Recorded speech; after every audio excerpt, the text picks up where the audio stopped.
समान नागरिक संहिता के विरोध में सोमवार को जयपुर के सिंधी कैंप स्थित होटल आर्को पैलेस में राजस्थान मुस्लिम फोरम एवं प्रदेश के प्रमुख सामाजिक धार्मिक संगठनों की ओर से एक संयुक्त प्रेस कॉन्फ्रेंस आयोजित की गई।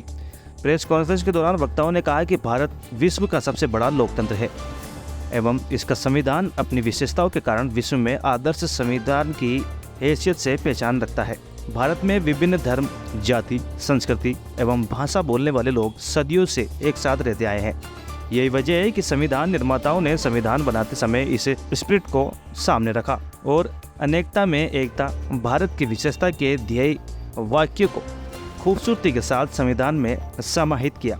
वक्ताओं ने बताया कि संविधान में सबसे पहले फंडामेंटल राइट को रखा गया है, जो संविधान की आत्मा है। इसके बाद डायरेक्टिव प्रिंसिपल को रखा गया है। फंडामेंटल राइट्स में हर व्यक्ति को अपने धर्म के अनुसार जीवन यापन की जमानत दी गई है एवं इसके प्रचार व प्रसार का अधिकार भी दिया गया है। ऐसी सूरत में अगर फंडामेंटल राइट में और डायरेक्टिव प्रिंसिपल के बीच में कोई टकराव की स्थिति बनती है तो फंडामेंटल राइट को प्राथमिकता दी जाएगी। इससे पूर्व इंदिरा गांधी के दौर में लेपालक बिल और राजीव गांधी की सरकार में साहबानों के मामले में हुए निर्णयों पर सरकार में पुनर्विचार किया। मौजूदा केंद्र सरकार संविधान संशोधन एवं नए नियम कायदे बनाने के समाज के विभिन्न वर्गों जैसे किसान, आदिवासी, अल्पसंख्यक समुदाय एवं शोषित समाजों के हितों के विरोध कार्य कर रही है, जिससे हर वर्ग में बेचैनी है। वर्तमान में भाजपा शासित कई राज्य व केंद्र सरकार यूनिफॉर्म सिविल कोड सभी वर्गों पर थोपने की कोशिश कर रही है, जिसका विरोध सर्व समाज के द्वारा किया जा रहा है। वक्ताओं ने कहा कि अतः सरकार जो भी यूनिफॉर्म सिविल कोड लाने पर उतारू है, ये भारत के लोकतंत्र और विभिन्न समाजों के हितों में नहीं है। यहाँ पर मौजूद विभिन्न समाजों व धर्मों से उपस्थित जिम्मेदार इस कदम का कड़ा विरोध करते हैं। जो सरकार बिल लेके आई है, जो लाने की कोशिश कर रही है, ये ऑर्डिनेंस से लेके आए हैं। ये अच्छी बात नहीं है, ठीक नहीं है, इस देश के लिए बहुत नुकसान की बात है। और आज की तारीख में इस देश की जनता इनकी बातें समझ चुकी है। इन्होंने बहुत से गलत बिल पहले भी ले गए। किसान आंदोलन जो था वो एक काले कानून लेके आए, आखिर इनको वापस लेना पड़ा। उससे पहले किसानों के 2-3 बिल ये लाने की कोशिश करी, वो नहीं ला पाए थे। लेकिन आज जो लेके आए ये अच्छी बात नहीं है। ये NRC वगैरह पहले भी बहुत इन्होंने सब कुछ किया, आज वो ठंडे बस्ते में चले गए। ये सिर्फ चुनाव का एजेंडा है और ये चाहते हैं कि 24 के चुनाव में हिंदू और मुसलमान हो और हमारे को वोट मिल जाए। इसके अलावा इनके पास कोई चारा नहीं। पूरा देश इनकी बात सुननी बंद कर दी। इनके मीडिया हैं वही उनको आगे लेके जाना चाहते हैं। बाकी आज देश की जनता इनकी बात नहीं सुन रही है। जैसे चुनाव आते जा रहे हैं, सब जगह ये सीधे होते जा रहे हैं। इनके पास कुछ नहीं बचा है। ये लोटस फर्स्ट और लोटस सेकंड ये कर रहे हैं। महाराष्ट्र के अंदर पहले इन्होंने शिवसेना को तोड़ा, अब इन्होंने ये NCP को तोड़ा। इस तरीके के मामले चल रहे हैं, तो ये चलने वाले नहीं है। ये जो कह रहे हैं वो गलत है, जो ला रहे हैं वो गलत है। पूरा देश इनके खिलाफ इस बातों के, और ये नहीं हो सकता। धन्यवाद। सब जानना चाहेंगे क्या वजह रही है आज इस तरह की प्रेस कॉन्फ्रेंस आयोजन करने की?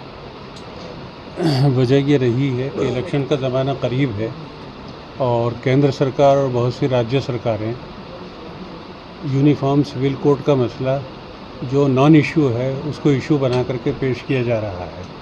इस मुल्क के अंदर डायरेक्टिव प्रिंसिपल्स के अंदर बहुत सारी बातें कही गई हैं।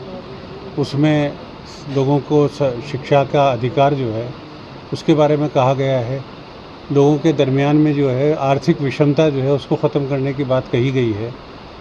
लोगों के अंदर जो है और दूसरी बहुत शराबबंदी की बात कही गई है, जिससे लाखों करोड़ों बल्कि देश की 95% जनता जो है वो मुतासिर हो रही है। तो उन इश्यूज़ को जो डायरेक्टिव प्रिंसिपल्स के अंदर ये बातें कही गई हैं उनके ऊपर सरकार काम नहीं करके एक ऐसा इशू छोड़ना शुरू कर रही है UCC के नाम के ऊपर, जो पॉसिबल नहीं है। और उसका मिसाल ये है कि यहाँ पर जो लोग मौजूद हैं, विभिन्न धर्मों के ज़िम्मेदार भी यहाँ पर मौजूद हैं, विभिन्न समाजों के ज़िम्मेदार भी मौजूद हैं, SC ST OBC माइनॉरिटी और जनरल कास्ट के ज़िम्मेदार भी मौजूद हैं, विभिन्न सामाजिक संगठनों के ज़िम्मेदारान भी मौजूद हैं, जो एक स्वर से ये कह रहे हैं कि ये चीज़ नाकाबिल अमल है।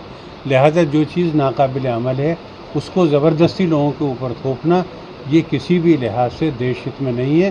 सरकार अपने इस कदम को वापस ले और दूसरी चीज़ों की तरफ तवज्जो दे। मुल्क के जो असल मसाइल हैं, बेरोज़गारी है, महंगाई है और भ्रष्टाचार है या दूसरी जो चीज़ें हो रही हैं उनकी तरफ तवज्जो दे ताकि लोगों का सर्वांगीण विकास हो सके। नमस्कार दोस्तों, मैं केसी घुमरिया, प्रदेश अध्यक्ष अखिल भारतीय आदिवासी विकास परिषद।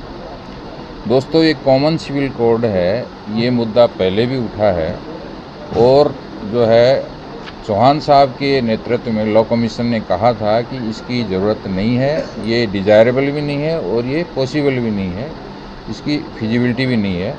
तो इसकी ज़रूरत नहीं है क्योंकि भारत विविधताओं का देश है और अनेकता में एकता ही हमारे देश की, हमारे संविधान की आत्मा है और वो पूरी तरह से चल भी रही है।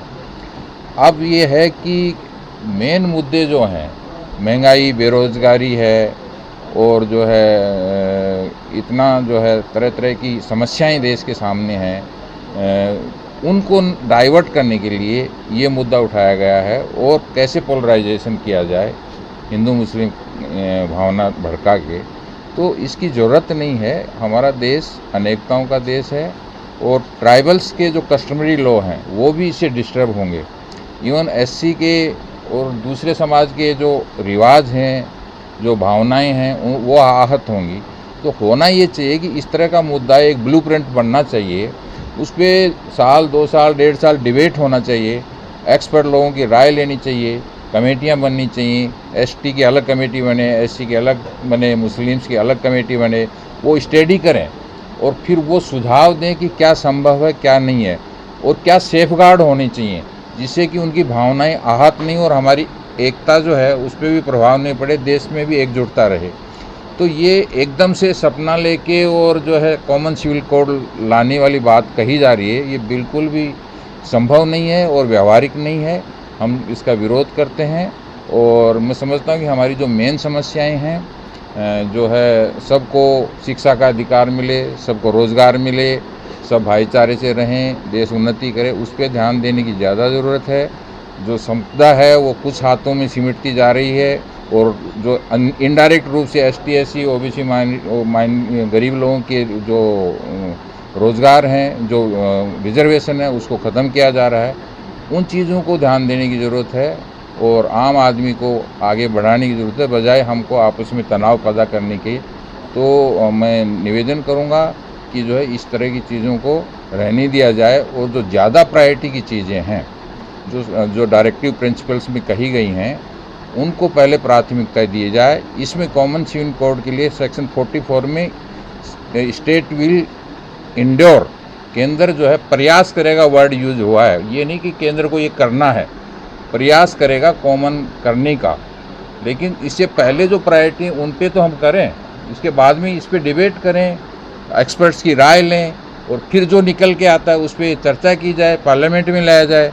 मतलब एकदम से सोच के हम बहुमत हमारे पास है तो हम कुछ भी कर दें, तो मैं समझता हूँ कि वो जनभावना के खिलाफ है और ऐसी चीज़ों का विरोध होना चाहिए। धन्यवाद।